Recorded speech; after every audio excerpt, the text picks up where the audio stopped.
welcome to Keep It a Buck. My name is Van. Jiggy. My name is Isak. Muhammad. And today we wanted to talk a little bit about our own mental health journeys. We realized that some of the people that have been tuning in to the podcast don't really know us like that. And even if you have tuned in and you think you know us, you may not know us like that. You don't know us. So you don't know us. So we kind of just wanted to be a little bit vulnerable and, share our stories, share who we is and where we came from. Yeah. And purr. So, yeah. Did I miss anything? No, I think you did a phenomenal job. Thanks, Okay. guys. It was the third take, everyone. Oh my goodness. All right, so first of all, to keep it a buck, how are y'all feeling today? Just start weeping. Maybe I can Tired. put my shades on too. Tired. To keep it a buck. Today was a good day. I had a pretty good day today. I got my ponytail on. I'm feeling good. I'm feeling great. There we go. I got my lashes done today. There we Feel a little, look good, feel good. I feel like that is super facts. So I look good today. I feel good today. But I had a couple of appointments this morning, and then I ran some errands, and everything went smoothly. Usually I'm super pressed for time, but I wasn't pressed for time today, so I was like, okay, it's going to be a good day. You had time today. Yeah, I had time today. Today I had time. I heard that nigga died. Anyways, continue. He didn't die. He's He alive? didn't die. He's alive. He debunked it. Oh my God. The white nigga, and he was like, Today I got time, cuz. Today I got time, cuz. Anyways, Yeah. continue. Anyway, today's a good day. Yeah. Who got next? Her. I'll go. Today was a little hectic. I'm kind of all over the place, as I usually am. Yesterday, Minneapolis police, like over in North Minneapolis, was whooping on some kids. So today there was a, what do you call it? There was kind of like an emergency press conference in front of the 4th Precinct. And me and Momo went there after going to New Rules to do some podcast editing stuff. And Still got us fucked up. We have some cloud issues. oh man, listen. All types of computer issues, but that'll be another. Yeah. We'll talk about So that later. basically, it was kind of a little nostalgia blast today. Again, going to the 4th Precinct, right? So back in 2015, we occupied that space, kind of like we're occupying George Floyd Square now. Yeah. And a lot has changed. A lot is the same. But going back there, as like an adult and going to the same place, but it's like more fortified now than it was back then. And it's the same nonsense. It's the same police. And the police that were like whooping on those kids, like they were passing out pamphlets. Like some community organizers were passing out pamphlets that were like, listing out all the complaints that these officers had, or listing out all the history of abuse. Or like one of them, Officer Slaughton, had he killed someone back in 2010. So it was like a whole killer cop. So Anyway. it was just heavy. Anyway, yeah. You know what I'm saying? A little heavy. I was just like, jeez. You know what I'm saying? So I don't know. I feel like after that, I was kind of just like, I want to go record this podcast and just hang out with the homies. I've been having a mental health week, or just thank you. I don't know. This week has been really but today the sun's shining. I'm feeling a lot better. Rain and snow really affects my mood a lot. So I said tired earlier. I'll say it again. Tired. Y'all could tell I got the bonnet on and everything. Might be wearing it more and more episodes, but If right now it's it's what just gonna how do is stay in the bonnet. stay in a bonnet and Respectfully.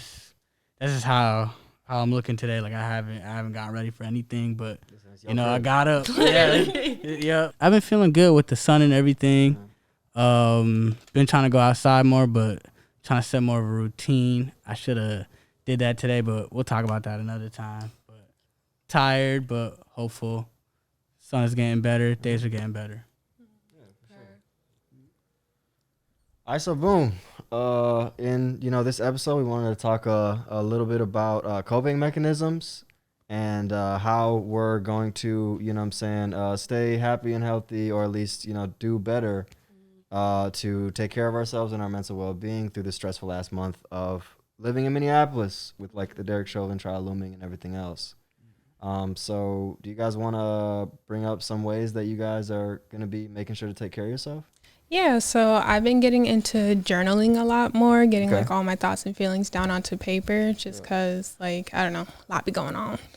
And there's a lot going on. And then like social media is a lot too. So just like to decompress from my day. Gonna go buy more plants this weekend. Hey, Bro, I know. I was gonna steal a couple of clippings from Momo, but I was like, That's the thing. There's so many possibilities. You could clip anything. I wouldn't even know. listen, I'm gonna go to Home Depot and just. That TikTok has ruined so many people's plants. People out here just.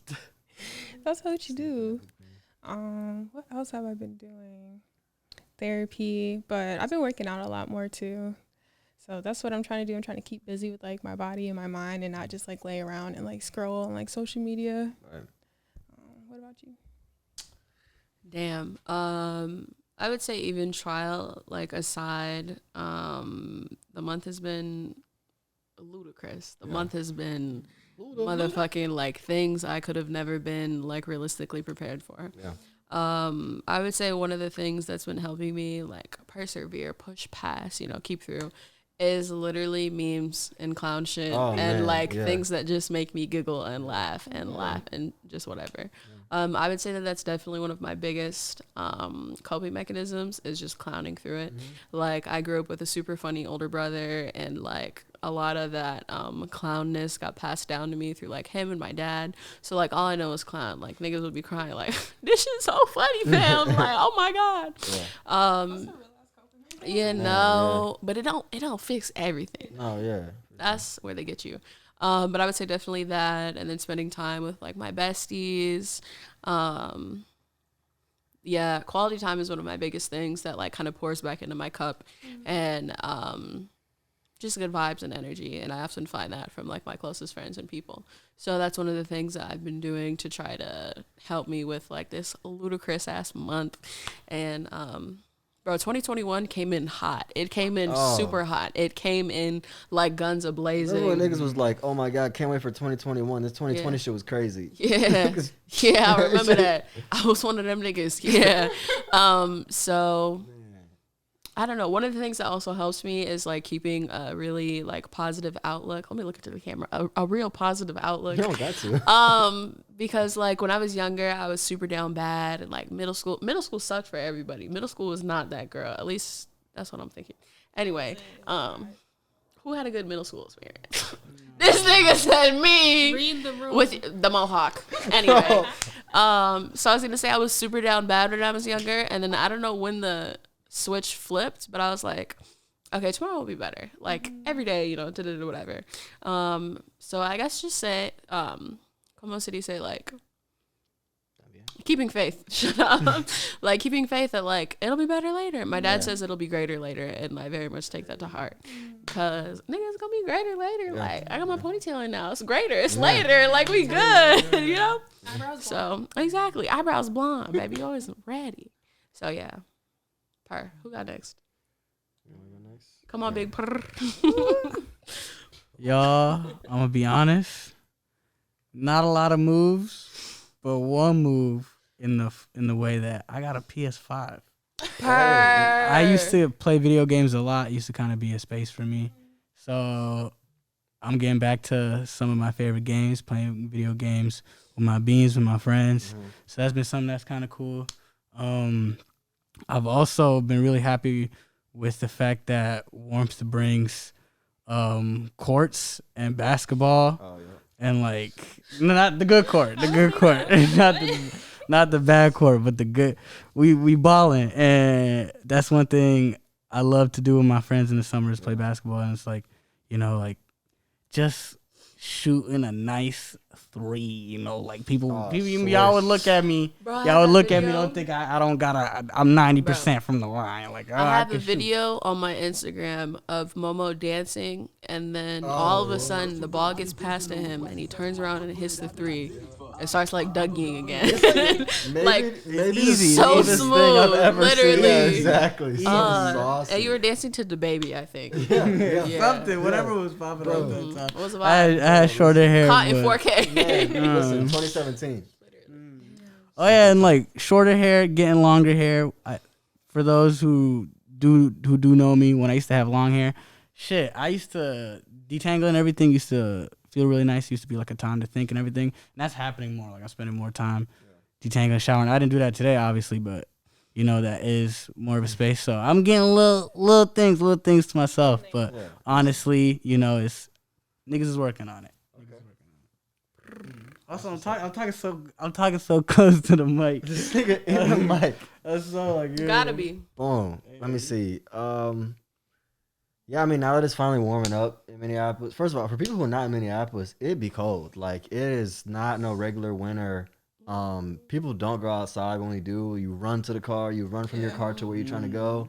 And seasonal depression really be hitting like a motherfucker in the state, you know what I'm saying? So now that it's finally warming up, I mean, especially with COVID too, niggas was like really stuck inside. So now that it's warming up, like, you know, it's easier to be more active and like, you know, be outside and spend more time outdoors. But in terms of like straight up just like coping mechanisms or like, you know what I'm saying, like trying to take care of my mental health, something I noticed that I've been doing lately that like I want to do more. Now that I did it, I was like, this was dope. Was like not when you say like, oh, I want to take a mental health day for myself. You know what I'm saying? Not just like saying that out loud, like some imaginary thing, but like actually block it out in your calendar. You know, like really helps like make it concrete. You know what I'm saying? Because be like, you know, I'm gonna take a day. You know what I'm saying? Eventually, a day for me or like a self-care day. But if it's not in your calendar, you will forget, and like something will always come up that day, and you're like, yeah, I'm free, or like, yeah, I need to go do this and this and this. So if you like, you know, go on whatever calendar app you use, or like even if it's a written calendar, and you're like, all right, boom, Friday or like Sunday, I'm not doing shit on Sunday. Like, I don't care what happens. You'll do it, you know, and like, you know, once that day comes, like really setting that boundary heavy, like no matter what happens, like I'm gonna make sure that I spend all day today taking care of myself. What does self-care look like for you specifically? So self-care for me looks like not accepting all the proposals that come across my table. That's the Taurus in you.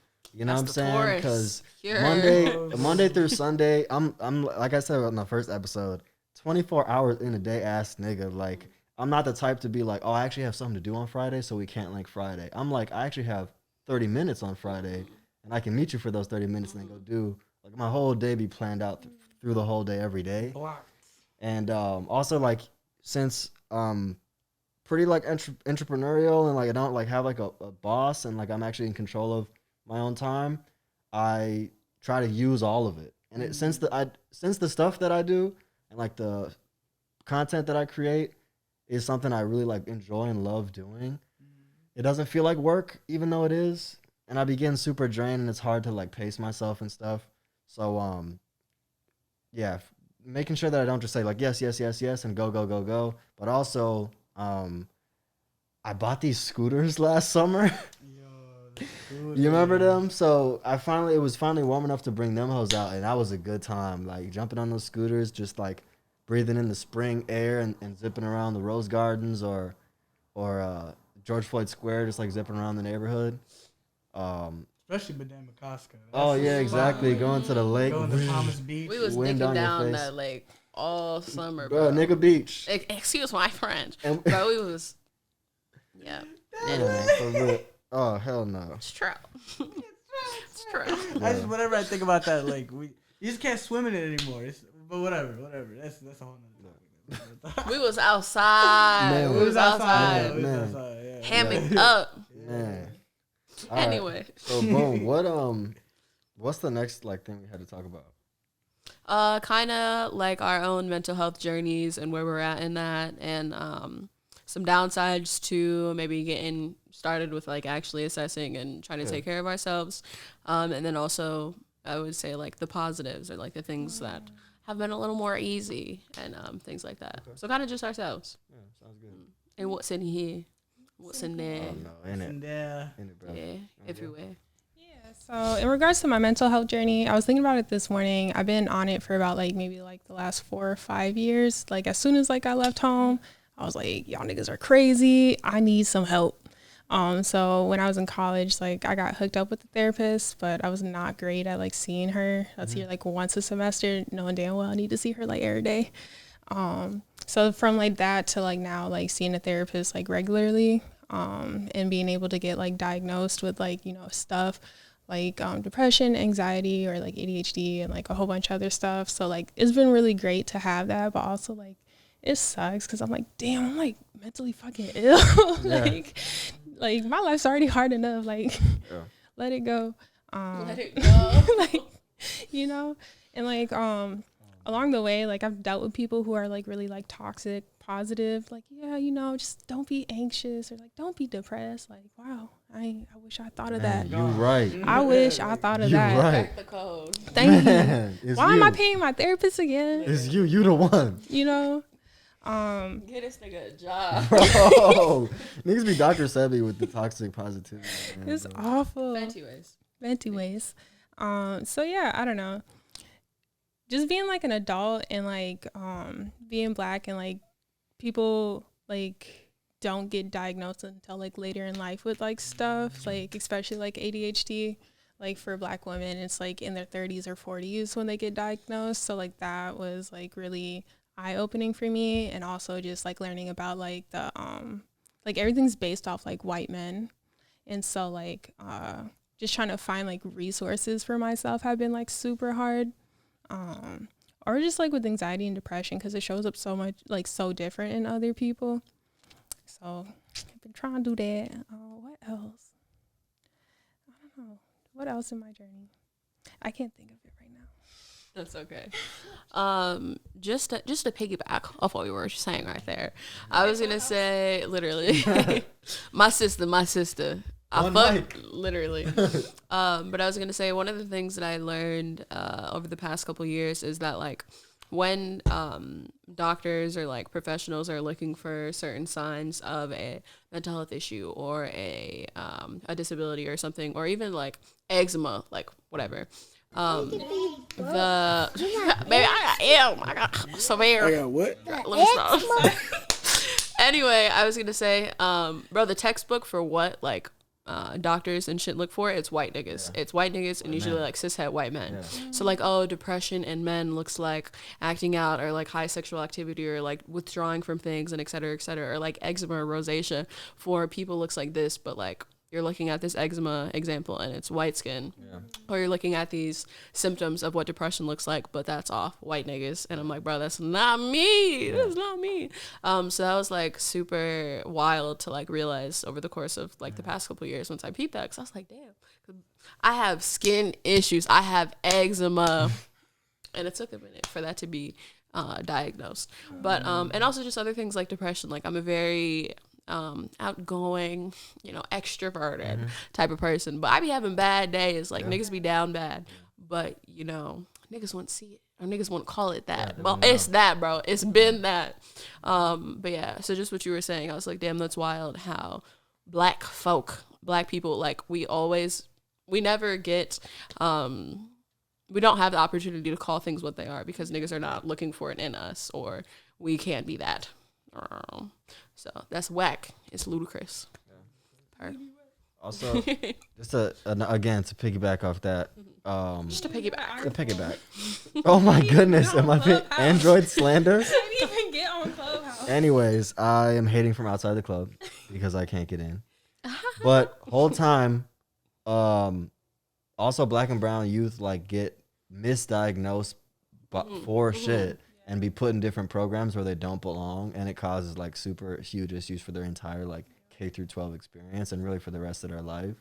Put into all types of different programs in, you know, elementary or middle school, and like the torment that they face from like other students because of that is something that I feel like white kids don't deal with the same way, you know, even if they like are diagnosed or misdiagnosed with something. So yeah, I don't know. It makes me think about like school and mental health for black kids, and how like it's something that teachers in my experience were not privy to whatsoever. And even now, like in college, I feel like you have to pimp out your own struggles to your professors to get any empathy or like sympathy from them. And that's just like so whack to me, especially like in this pandemic, like, you know, whatever, like all this like pain and torment people are going through. And like you have to have some super serious reason to not have been able to do or be super productive in this time. Come on now, in this economy. You feel me? So I don't know. I just felt like that was super bogus, and it has a lot to do with like people's the stigma around mental health and people's like lack of understanding of it, and people who are like in power. You know what I'm saying? That was one of the things that I noticed in high school was like white kids who have a like a what are they called, like an aide or like someone in school that can help them do whatever they need, or et cetera, et cetera. And then I realized that there weren't a lot of black kids that had aides. Yeah. Number one, and then number two, also just like white niggas in school who had no like noted como se dice? I would just say white niggas who were annoying, but there was no reason for them to be so, how do I put it? Long story short, I noticed that white niggas in high school always got the leeway to be annoying, or, oh my God, like Caleb, he's just so crazy, he's just so funny. But then there were like niggas in my school that were like class clowns or hyperactive or anything like that, and they always got sent to the office, and they always got the dean called in, and they always got this and that, whatever. And that was one of the things that I noticed, like my senior year specifically, when like niggas were very comfortable with themselves or like talking in class and et cetera, et cetera. It was always the white kids who it got chuckled away with, like, ha ha ha, he's just he's so silly. And then niggas were having the dean called on them and things like that. And specifically darker skinned kids were always like, no, not even strikes, just like, oh, you're tweaking, you're done. 0 to 0 to 100. Exactly. But literally there are white kids in class who would interrupt people or just be just openly just niggas, just trash. But they got the benefit of the doubt. Like, hate it here. But anyways, that just goes off of what you were saying. Like, black kids don't get leeway. They don't get chances. They don't get that per. Yeah. Was your guys' schools, like, how do I explain it? So, like, at my high school, they had, like, sections of the building dedicated to, like, people. So, like, a lot of, like, the kids from, like, North Side were put into, like, building, like, B. And, like, they wouldn't take, like IB classes or honor classes. They put them in, like, home ec or, like, special needs classes. Yeah. When, like, I, like, don't know them personally, but, like, they didn't need to be in special needs class, like, and then, like, on the other building, it would be, like, majority, like, white kids in, like, the honors classes and stuff. Or usually they do it by, like, basement. So, like, the basement is where, like, all, like, the bad kids went. Yeah. And then, like, they did it by, like, floors. Yeah, I mean, I went to South High School or South Side, and, like, on the first floor, we didn't have a basement. Like, on the first floor, though, is where a lot of, like, the ELL, or, like immigrant students, we had, like, the, forgot what the name of the program was, like, Emoja or something. But we had, like, all the, like, immigrant students, like, at South that year, or, like, the years that I was there. And they were all, like, down there, like, on the first floor. And then in terms of, like, IB classes, like, like, white students, those classes were always, like, predominantly white, like, whenever I, like, would stop in, or, like, whenever I was in one.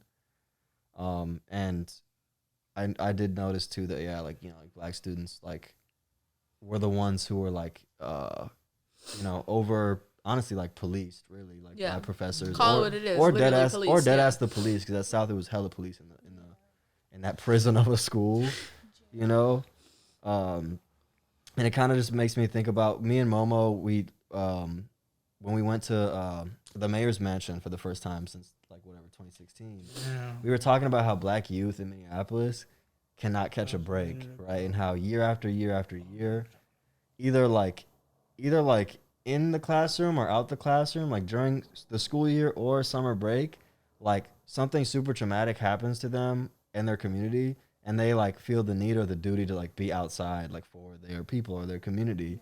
And that's just like super emotionally taxing, and kind of wild that that's just like so normalized, like in the black community, that it's like, oh yeah, well, I was 14 years old, but I was like occupying the 4th precinct, because Jamar Clark was murdered. It's like it's so intense and like taxing to be so young and still developing and finding out who you are. I don't know. Yeah, that's just nuts. To piggyback off that, oh my goodness, I was gonna say, so basically, like one of the main things that you said in that last thing was like, black kids not being able to be kids and like niggas not being able to have a childhood or just taking on roles that we shouldn't have to take on too early. Yeah. So kind of going off of like my like mental health preservation and things like that. One of the things that I want to do this year, like I'm about to turn 21 in May, like oh my god, crazy. But I was gonna say like one of the things that I've been telling like my homies and telling myself is like, bro, I want to be babied this year. Like right to I want to be babied this year. Like personally, I took on like a lot when I was growing up. Like niggas were impoverished and motherfucking et cetera, et cetera. So it was like also just being like a period, just being like a black woman, people project a lot onto you as well, especially like a sense of like strong savior, come scoop up the world, nurturing, like take a nigga under her wing ass person. Like bro, I don't want to do that anymore. That's one of the things that I'm trying. Period. Like that's not my job. Literally, it's whatever. I'm not your mom. And I'm not your mom. I can be for a fee. Should be doing that. Literally, like. But I was going to say that's one of the things that I'm personally trying to unlearn within like my own mental health journey, because it is very easy though for me to like scoop niggas up under my wing and like make their problems my problems, because I'm a problem solver. Like Mrs. Make It Happen. Like I'm finna work through it, and like I want to see my niggas succeed. Period. But also like there's a point where you're helping a friend and then like being detrimental to your health and like taking on things that are way past your capacity and things like that. So that's one of the things that I'm trying to come up off of this year is like I want to be babied, like pay for my shit, bro, like check in on me. I don't have it in me. And I feel like that's also one of the things that is like my biggest like mantra, however you say that fucking word, is like it's not my problem, it's not my job. Like I don't have to do that. I literally don't have to do it. I don't have to. So that's what I'm really excited for, is to like treat myself and just pour it in my cup and period. Because that's all I got, bro. Baby, I'm grown. Bills are paid. My bills are paid, literally. Yeah. So I feel that because I didn't even realize, but I decided, sounds bad, but I cut off like majority of my family because they're like super toxic. They do. If your mama toxic, cut your mama cut her off. You know. definitely. Or like just taking on like other people's problems. Like I'm the youngest, but I literally like raised everybody. And so now it's kind of like I need to teach myself like how to be a 20-something-year-old like person. Like I don't know how to do that. And I don't have like elders in my life to show me how to do that. Is the term for that codependency? What do you mean?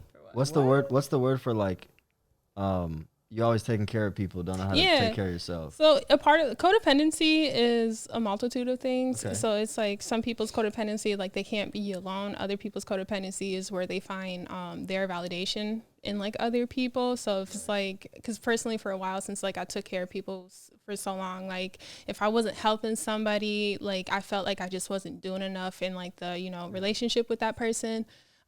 So like learning how to not make other people's issues my issues, and like when I can't help them, like I'm not less than, like I'm still like valid. But yeah. Okay, good. I actually, just to piggyback off what you guys were saying. Is that the name of the episode? Yeah. The definition of codependency is excessive emotional or psychological reliance on a partner, typically one who requires support on account of an illness or addiction.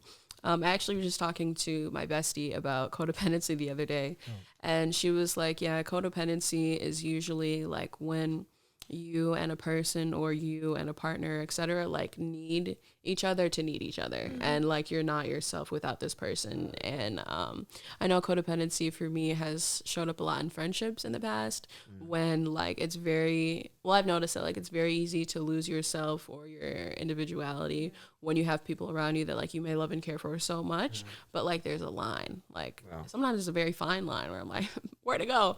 But like it oftentimes looks like making decisions that are supposed to be like your own decisions, but you're thinking about other people that literally have nothing to do with it.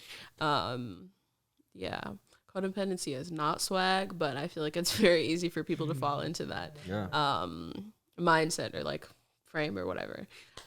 Especially for, I would say, I feel like the word empath has been like co-opted and like running down into the dirt, but I would say that I feel like I identify as an empath because of the way that I care for niggas and whatever.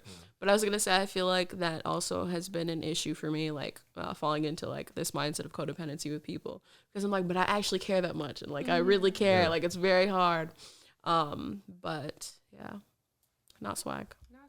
I have a resource. So last summer I got a book called Codependency No More. Can't remember the name of the author, but I can put it. Put it right I'm here. gonna put it right there. Right there. And it was like a workbook, because like when people hear of codependencies, like I'm really glad you brought up friendships, because people only think it's like with like a romantic partner, and like that's not true. Like I had codependent issues with like my family, and like my friends too. So thanks for bringing that up. But yeah, Codependency No More by. There we go. Oh my goodness. Okay. Remember that. Yeah. I feel like, you know, maybe like some of the listeners too like might identify with this as well, but like in terms of like being an empath, something I found that I struggled with like in friendships specifically really, and even like, you know, family, is whatever the opposite of an empath is. I feel like a lot of times, nigga, I'm that. Yeah. Like Can cosign. you know what I'm saying? Like I'm you know, I can be pretty anti. I'm super about that business. I'll join the Zoom meeting and everyone's like, "Hey, how's the weather?" I'm like, "All right, so why are we here? What is the next you know what I'm saying? Like really the fuck straight, is we doing? brutally straight to the point. And as much as that's good, it's kind of a double-edged sword. Like it'd be really easy for me to set boundaries. Like I'm really easy. Like people be like, "Oh, do you want to come to this?" And I'll be like, "No." And they'll be like, "Why?" And they'll be like, "I don't want to." Dead ass. Like it's like, you know, that straight cut. But at the same time too, like people in my life that I like, you know, would die for, dead ass. Like I feel like a lot of times like y'all too, and even like, you know, like my other like closest friends, when it comes time to like call somebody or like they need to reach out like for a resource or just like for someone to talk to, maybe I don't come to mind right away because of that. Like I'm not like nurturing the way that like, you know, you guys are, or like that you guys like have been socialized to be, you know? And that's definitely something I'm kind of working on, but like in the opposite direction, if that makes sense. Like I want to be like more open to that and like a better at nurturing other people and like having more empathy for people and not being in like story mode. You know what I mean? Like main character, just like running through a crowd. You know what I mean? Like, I don't know. Does that make sense? Yeah. Me and Isak were talking about it one day, and I was like, yeah, bro, I'm trying to unlearn this. And I was like, I'm trying to have people stop depending on me. Like, don't call me for shit. What did Riley say? He said, don't call me. Don't come to my house. We're through. Anyway, you know what? Oh, yeah, I know. Anyway. Anyway, I was talking to him about that, and then he was talking to me about, like, yeah, I'm actually trying to be the opposite. Like, I want niggas to think of me when they, you know, need advice or something, or need a shoulder to cry on, or et cetera, et cetera.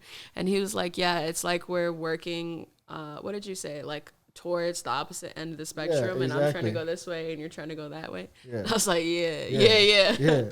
I just feel like it's important to note that, like, we're all not moving in the same direction. You know, it's like a journey. But niggas moving. Niggas is moving. You know what I'm saying? Or at least we should be. Exactly. You know, sometimes you get stuck, but like when you talk about mental health, like I feel like it's so stigmatized that people just think about like what like the worst situations, and they're like all of us are kind of basing it off of that, you know, and like how they are going through that journey. But whole time, like, you know what I'm saying, you could be working at it from a different angle, from your own.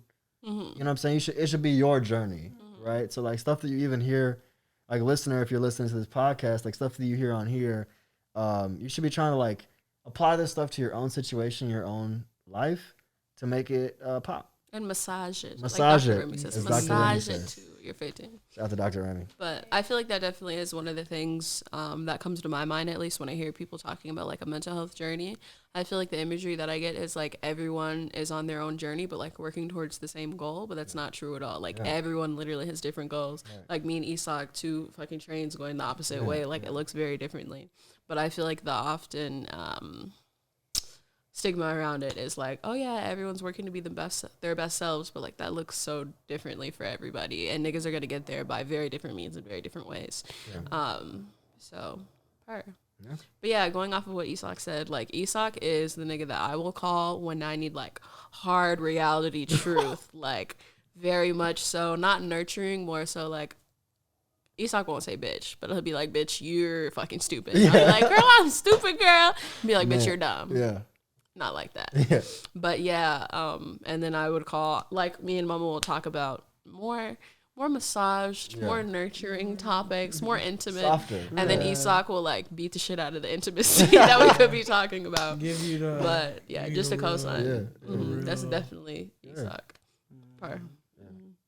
Mama, what about you? Do you have any comments about Y'all, I don't even want to get into codependency, man. I It's don't want to okay, get into. bro. I'll wait for this topic to change because I'll be like, well, come live with me, come sleep over every night, you know. Oh man, yeah. In that form of relationship codependency, but you know, it's a slippery slope. it's slippery slope. But you know what? I'm getting more. I'm so far away from the mic. I've had a lot of time to myself. Yeah. And like, I'm looking forward to have even more time to myself. If Totally. That makes sense. Like, thank you. all the time to myself. Yeah. And I don't care how that sounds, cause, whew, yeah. Oh, that's enough. Straight I like gotta say that. about that. Straight like that. Straight like that. Well, I think I suggested that as a topic, but masking can be like multiple things. I know that, well, the way that I was trying to describe it was more so like putting up a front for others or yourself, or just acting like niggas have it together, or what that looks like. So like I know that, for lack of better terms, like when I'm masking or like putting up a front, I will. Is she gonna get this? Am I gonna snitch on myself? I was gonna say one of the things that I will do is I will just go along with daily life as normal as planned, or like as expected of me, or like I'll still hit the group chat, I'll still send shit in the group chat, but like I'll go on my super secret Finsta and bitch about my life or bitch about my issues and everything like that. And the whole time like I'm not doing good and everything like that. What else? Yeah, so that's one of the ways that like I act like I'm straight when I'm not straight. Yeah. So basically, yeah, that's kind of the topic. Okay. What about you guys? Yeah. I mean, I feel like maybe like sometimes I won't be doing good, but I won't know it, because I'll be like so focused on the movement or my own work or like the podcast or it's just something like I'll be busy with my own like art, and like I'll just be so caught up in it that like I have to take that time to be super introspective to even know how I'm feeling for real. Okay, I have a question. How do you guys know when you're not good? Like, what do you pick up on yourself, whether it takes a minute or it doesn't take a minute? Like, how do you know, like, oh, damn, like, I'm actually down bad. Like, nigga, help me. Something like that. Wow, that's a good ass question. I gotta think about that. I can start. ahead. I know I'm down bad when, first of all, I don't feel good when my hair's not done. Okay. That's like the catalyst to me being emotionally down bad. I know I'm down bad when like my room is dirty. That's like a telltale sign. Like, bitch, you're not good right now. My room is dirty. I won't shower for like a day or two because I'm like, bro, I don't care. Like, I literally don't care. That's a good one. He said, I can relate. I won't shower. I'll stay in my room also for like very long periods of time. Like, I don't have to do that. Like, there's shit in the living room. I can go in my bestie's room. I can go in my other bestie's room, whatever. Like, I live with two of my closest friends. So, like, bitch, you don't have to stay in your room all day. It's not like the people living in your home are like strangers to you. Right. But I'll do that anyway. I'll do that regardless. I will either not eat or just eat super bad, or like spend hella money on food when like I don't have to, or I just won't eat for like a day and a half because I'm just like, I don't want to get out of bed. I'll be a dirty room, and like I love a clean space. Like clean space is like clean mind for me. Like when things are put together, I feel put together. Also, Van's room is fire, y'all. It Like is. best room in Minneapolis. It's a good room. It's a good most comfortable room, aesthetically pleasing, cute motherfucking cat named Sebi that will bite and suck on your toes. Only drink alkaline water cat. It's amazing. And also, speaking of that, like one of the things that I've noticed that helped me a lot is taking care of my plants. Like, I noticed my plants were down bad the other day, and like they were super like leaning, and I was like, was literally, yeah. And I was like, they're not supposed to be like that. And then taking care of them and seeing them like do better, it's very much uplifting. It very much is good vibes.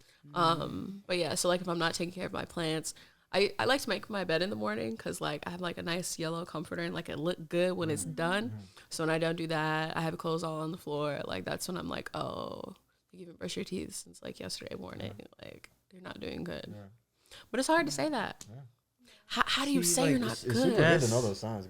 Good. It's wild because those signs are like the same signs mixed with like what Isak said.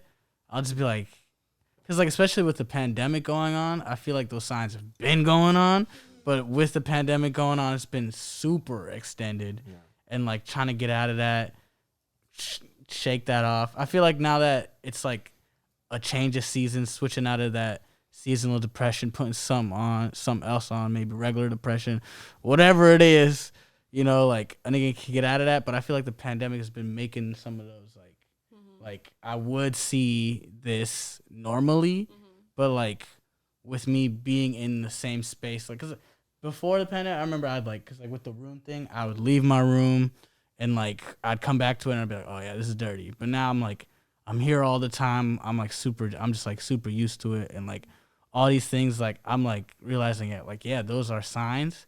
It's just like trying to maneuver out of that.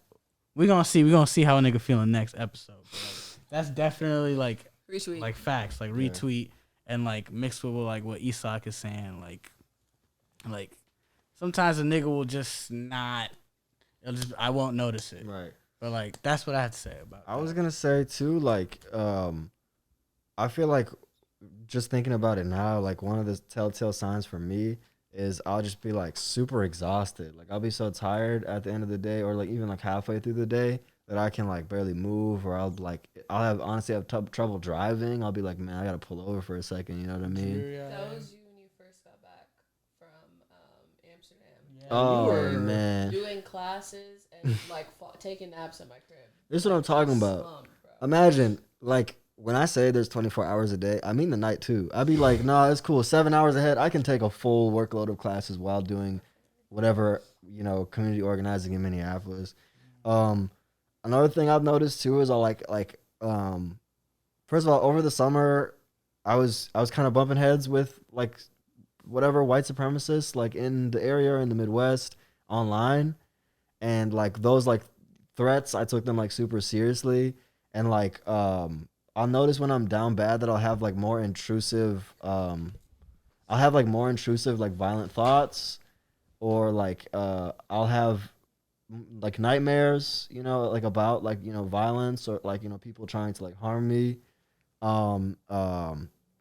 And yeah, like usually it'll be like when I'm most exhausted, or like at my like, you know, I'm mentally worn really thin. That's when I'm like in my head, like, man, like, yo, it's people that, you know, actively were speaking out against me, or speaking on, you know, threats. Many men.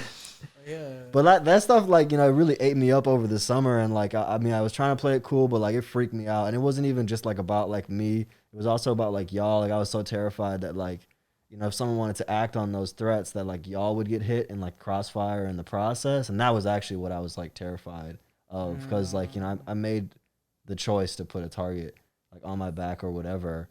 But like, I know it would like really break me if one of y'all got hurt, like, you know, in between, you know what I'm saying? Will you explain to people who like aren't aware, like about the target, or like what, like how you did that? Because I feel like we know like about. Okay, the yeah. like that. Okay, well, boom. For people who like might not be aware, over the summer, like last summer, like in late May, right after George Floyd was murdered, me and like some other community organizers were We gonna all need right, to boom. bleep that out. We were distributing, you know, gas masks and other like safety equipment, like medical aid throughout the neighborhood when it was burning, right?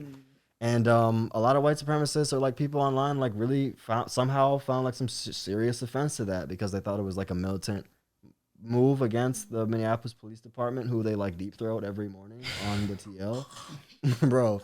So like, yeah, I don't know, just like waking up to see that people like on the internet aren't just like, oh my god, yeah, I love your content. They're like, we're gonna kill you. You know what I'm saying? Like, just being perceived alone is already like somewhat like anxiety inducing, but being perceived like we hate you so much that we're gonna like end your life, and like the people you care about are in danger. It's like, bruh, and you see that like 1 time, 2 times, 3 times, like 100 times in a day, because that eventually like was a storm, you know, it was a big snowball. Across the country too, bro. International. It was super taxing though. Yeah. Like, and it was like probably in the beginning, like one of the most stressful moments in my life. But that also was kind of what pushed me to like go into therapy and to you know what I'm saying, seek help and like, you know, talk to a mental health professional. Because it felt like I had like the weight of just like a million niggas like on my shoulders, on my head. Many men, you know. So yeah, just to explain that a little more. But go ahead. I feel like when I don't do laundry, and like that's the start of it. So like when I have a lot of laundry, it just piles up, and I'll be like, bro, because I have to like walk downstairs and down another flight of stairs, and it's just like a lot of mental work. And then like I'll get like a lot of intrusive thoughts too, and like those will keep me up. So then like I'm just mentally exhausted throughout the day. I'll be kind of like on edge too. Like I don't know what else. I don't be like showering and stuff like that. And I feel like people feel really embarrassed when like they say that, like, yeah, like, you know, haven't been feeling like the best lately. Like I haven't been able to like shower, brush my teeth, or like, you know, wash my dishes. Bro, I hate doing dishes. Like I be doing the dishes, y'all.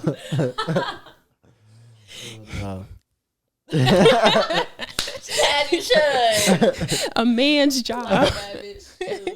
A man's job is in the kitchen. Okay. I'm just kidding. So that's how I am. Like I'll skip therapy or what's that? It's cool. Okay. I won't talk to my best friend Deja. Like I call her like every day. And so when I'm down bad, like I won't call her. I'll try to self-isolate, and like I saw this thing on TikTok is like your love languages and like the opposite of like when you're doing bad. So like mine is quality time. Like I really like spending time with people. But when I'm not doing mentally well, I'll realize like I'm trying to self-isolate. I'll be like, yeah, I just like don't want to talk to anybody for a while. That's not what I need, you know, because it makes it worse when you're alone. Some people actually do like need like time. Me, like I have to plan the time out. Like I'll be like, all right, like I'm gonna just self-isolate today, and then like I'll be sad all day. And then what I realize is that I need to plan a day like by myself, you know, go get my nails, hair done, stuff like that. I'll yell at my cat sometimes. And I feel so bad because I know I love him. No. He talks so much though. Like he be yelling at me and I'll be like, what the fuck do you want? Shut up. And I feel bad because he be like, meow. And I'll be like, my baby. He my emotional support animal. He used to it. That's his job. So like that's how I know like I'm down bad. But yeah, I don't know. And being in quarantine, so I work from home. So like I'm just by myself all the time. So like I realize like how I act or whatever. Like when you're busy, like when you like have to work like somewhere else, or in the office or whatever, like you don't have time to like sit here and like think about your mental health and like why you are the way you are. And then like working from home in a panorama, I just had so much time to like read and like try to understand like why I am the way I am. Like I used to think like, you know, certain stuff was just like, you know, me, when it's just like trauma responses and stuff like that. So like not trying to like discredit like what I've been through in life and be like, yo, that's because, you know, you went through some traumatic shit. It's lucky. It's good to hear this too, just so I can like see that like in you guys, you know, and pull you aside and be like, are you doing good, like for real, you know? Because if you don't know, like I feel like that's a conversation like everyone should have with their homies, just so we know like when to holler at each other if like we see them, you know, stepping out of bounds, you know what I'm saying, on their own like mental health. And even like family members too, I guess, like if you're really close with them, you could be like, yeah, what is it? Like, how do you know you're not doing well so that you know when they're not doing well? You know what I'm saying? Dope. I also feel like regular check-ins are like, it should be a little bit more normalized of just asking, like, how are you? Like, what's going on? You know, whatever. Because I feel like even for like myself, or even like after we had this conversation, it still can just, you can forget. Like, oh yeah, forget to check in. Like that's very normal. But like even just asking niggas when they seem up, like, are you up actually? Like, are you up right now, or are you, or just look like it's stuck and it's up? So I feel like that should definitely be more okay. Obviously up to like people's discretion. Like, bitch, don't ask me that in a public setting or something like that. Exactly. But just asking people like, okay, are you good though? And especially with your friends, because like you think you know your homies, and you think, you know, you may have a very close personal like vulnerable relationship, like it might not be that, Right. and you might not know actually how somebody's doing. Totally. And I think that's one thing I need also is like ask me how I'm doing, because I be looking like I'm up. Man. Usually I'm up though. don't get it twisted. You know that, but like sometimes I'm not up. You know that So, meme of that girl who's like writing on the wall and she's like, I'm okay, and then like the wall turns and Yeah. So that's me. I've never seen that meme. So we putting it It's gonna be there. High key, man. Dang, I feel like we covered a lot. I feel like we can wrap it up. It's getting dark. Yeah, I was about to say. Okay, so boom. Thank you guys so much for listening. My name is Isak. Muhammad. Van. And Jiggy. And boom, this has been the To Keep It a Buck podcast. You can find us on all social media platforms at To Keep It a Buck, like the number 2, Keep It a Buck, on all social media platforms. Stay tuned. We got a lot more dope stuff dropping. And peace.